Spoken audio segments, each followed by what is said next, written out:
Welcome to my YouTube channel.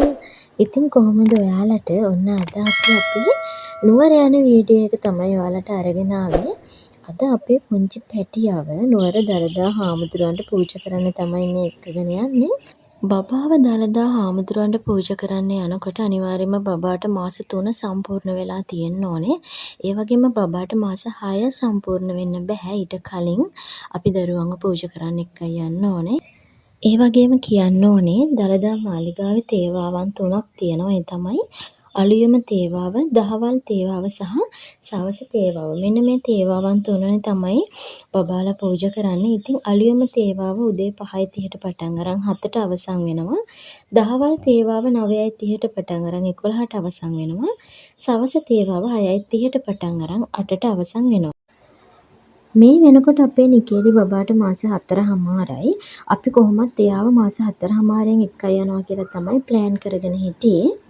ඒ වගේම තමයි ඔයාලට කියන්න ඕනේ බබත් එක්ක ගන්ධ කුටියට යන අම්මා හෝ තාත්තා අනිවාර්යයෙන්ම සුදු ඇඳගෙන යන්න ඕනේ. අම්මා බබාව එක්කගෙන යනවා නම් ට්‍රවුසර් අඳින්න එපා. මොකද එහෙම ඇතුළට ගන්නෙ නැහැ අනිවාර්යෙන්ම. ස්කර්ට් ඇන්ඩ් බ්ලවුස් එක්ක ෆ්‍රොක් එකක් ඇඳගෙන යන්න. ඒකත් දිගට අඳින්න, කොටට අඳින්න එපා. දැන් වෙලාව 9:05යි. අපි දැන් තමයි නුවරට ආවේ. මම එනකොට බබාට අඳගෙන ආවේ නැහැ. මොකද එයාට ඒක අපහසුයි කියලා මට හිතුන නිසා මම දැන් ගිහිල්ලා එයාට වොෂ් එකක් දාලා එයාටත් සුදු ඇඳුමක් අඳින්න ඕනේ. අපි දැන් යන්නේ දහවල් තේවාවන්නේ. ඉතින් ඒක 9:00ට පටන් ගන්න නිසා අපි හිතුවේ 9:00 වෙද්දී එතන ඉන්න ඕනි කියලා. ඒ වුණාට එහෙම නැහැ. බබාලව ගන්න 10:30ට. ඒක නිසා අපි එතන 10:20ට වගේ 10:25ට හිටියත් ඇති. මොකද කලින් යන්න එපා. ඒක බබාලට අපහසුයි. එයාලා එතකොට අඬන්න ගන්නවා. එතකොට ඔයාලට හරියට ඒ වැඩේ කරගන්න හම්බෙන්නේ නැහැ. මොකද එදත් ඒ වැඩේ ගොඩක් අයට වුණා.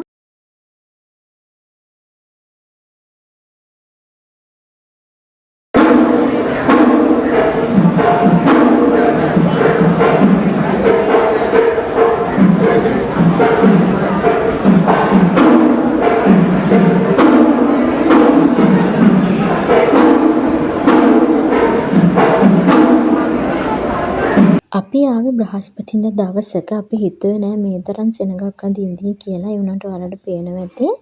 අද ලොකු සෙනගක් ඉන්නවා දළදා මාලිගාව ඇතුලේ.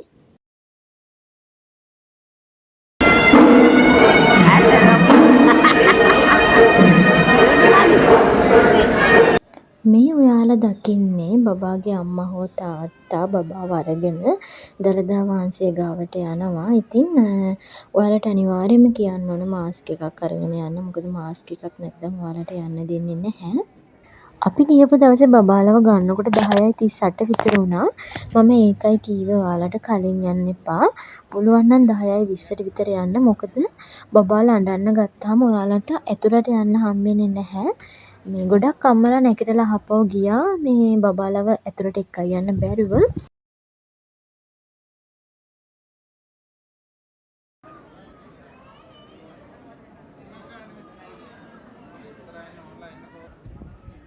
ඔන්න ඉතින් අපේ බබාව නම් අපි දළදා වහන්සේට පූජා කරා. මේ පේන්නේ ඔයාලට බබාගේ හස්බන්ඩ් යනවා.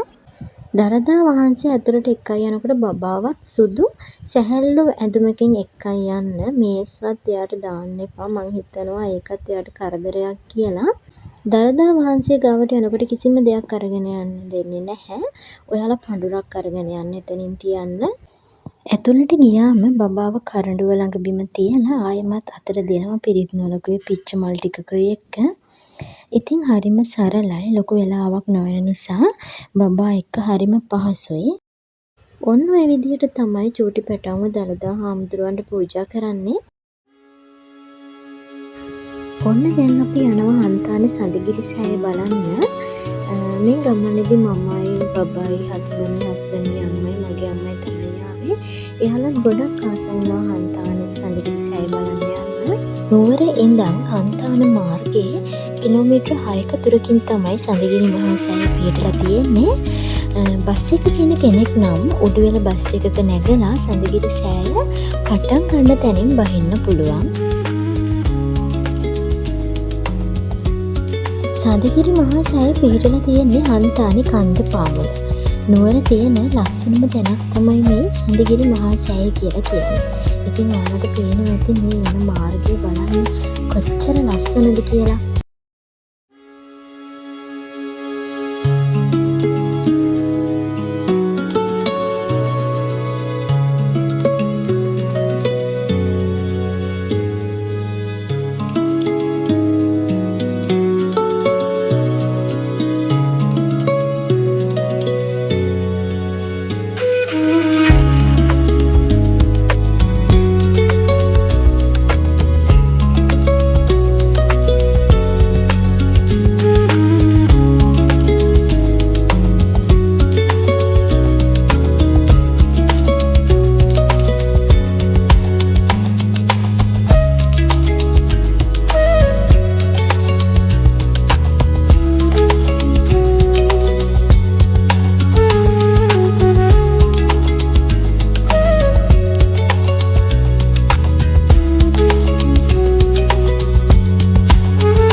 ඔන්න දැන් අපි සඳගිරි මහා සෑයට ඇවිල්ලා ඉන්නේ.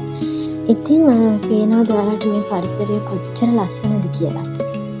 තව දෙයක් කියන්න ඕනේ මේ සඳගිරි මහා සෑයේ තියෙන විශේෂත්වයක් තමයි මේ පේන ස්තූපයේ ඇතුළට ගිහිල්ලා වන්දනාමාන කරගැනීමේ හැකියාවකුත් අපිට තියෙනවා.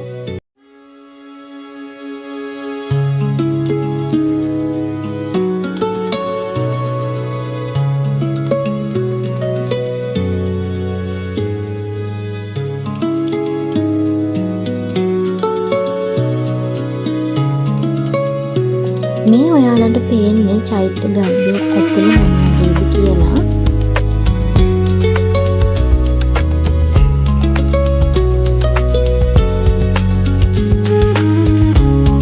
ඔන්න ඔය විදිහට තමයි අපේ නුවර ගමන අවසන් වුණේ. ඉතින් තාමත් ඔයාලා මගේ channel එක subscribe කරලා නැත්නම් subscribe කරලා bell icon එක click කරලා තියාගන්න කියලා ආදරෙන් මතක් කරනවා. ඉතින් ආයෙත් අලුත් වීඩියෝ එකකින් හම්බෙමු. එහෙනම් ඔයාලට සුබ දවසක්.